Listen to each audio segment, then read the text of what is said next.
গত 10 বছর ধরে এখানে আছি।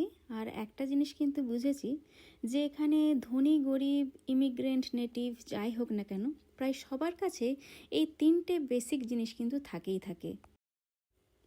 প্রথমত একটা গাড়ি, যেটা কিন্তু তার ইন্ডিপেন্ডেন্সেরই প্রতীক। ইউএসএতে কিন্তু জানেন তো, পাবলিক ট্রান্সপোর্ট সব জায়গায় কিন্তু স্ট্রং না। তাই এখানে গাড়ি মানে কিন্তু শুধু লাক্সারি না, এটা হচ্ছে একটা নেসেসিটি। আপনি গ্রসারি করতে যান, বাচ্চাদের স্কুলে ছাড়তে যান, আপনি অফিসে যান বা এমার্জেন্সি যে কোনো কারণে যেখানেই যান না কেন, এখানে কিন্তু গাড়ি থাকতেই হয়। টিনেজাররা 16 হলেই কিন্তু ড্রাইভিং এখানে শিখতে শুরু করে, কারণ এখানে গাড়ি মানে হচ্ছে স্বাধীনতা তো অবশ্যই, তার সঙ্গে কিন্তু সার্ভাইভালও। সত্যিই কিন্তু গাড়ি না থাকলে এখানে কিন্তু জীবন অর্ধেক থেমে যায়। দ্বিতীয়ত পার্সোনাল ফোন আর তার সঙ্গে ইন্টারনেট অ্যাক্সেস।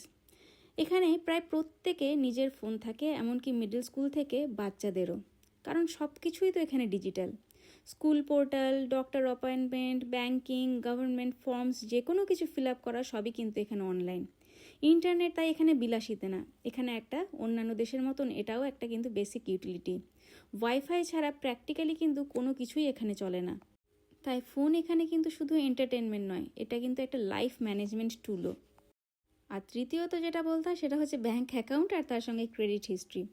এখানে ক্যাশ কালচার খুবই কম, প্রায় সবারই ব্যাঙ্ক অ্যাকাউন্ট আছে। আর একটা জিনিস খুব ইম্পর্টেন্ট, সেটা হচ্ছে ক্রেডিট স্কোর। ক্রেডিট হিস্ট্রি হলো আপনার ধার নেওয়া আর তার সময় মতন শোধ করার পুরো রেকর্ড। সহজ ভাষায় আপনি যে টাকা ধার নিলেন সেটা কেমন করে ফেরত দিলেন তারই একটা রিপোর্ট কার্ড। এটা কিন্তু খুব গুরুত্বপূর্ণ এখানে। আর এই ক্রেডিট হিস্ট্রি থেকেই কিন্তু তৈরি হয় একটা নাম্বার, যাকে বলে ক্রেডিট স্কোর। সাধারণত 300 থেকে 850-র মধ্যে হয় নাম্বারটা।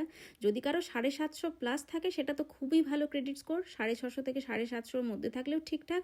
আর 600-র নিচে যদি থাকে তাহলে কিন্তু সমস্যা হতে পারে। আর এই ক্রেডিট স্কোর যদি বেশি হয় তাহলে কিন্তু আপনি যে কোনো জিনিস কিনতে গেলে সেখানে কম ইন্টারেস্ট রেট পাবেন, সহজে অ্যাপার্টমেন্ট ভাড়া নিতে পারবেন, এমনকি সহজে কার লোনও নিতে পারবেন। অনেকে মজা করে বলেন জানেন তো, যে আমাদের দেশে যেমন আধার কার্ড ছাড়া কোনো কিছু হয় না, ঠিক এই দেশে তেমনি এই ক্রেডিট স্কোর ছাড়া কিন্তু কোনো কিছু কাজ শুরু করা যায় না। এই তিনটে বেসিক জিনিস ছাড়া কিন্তু এখানে নর্মাল লাইফ শুরুই হয় না।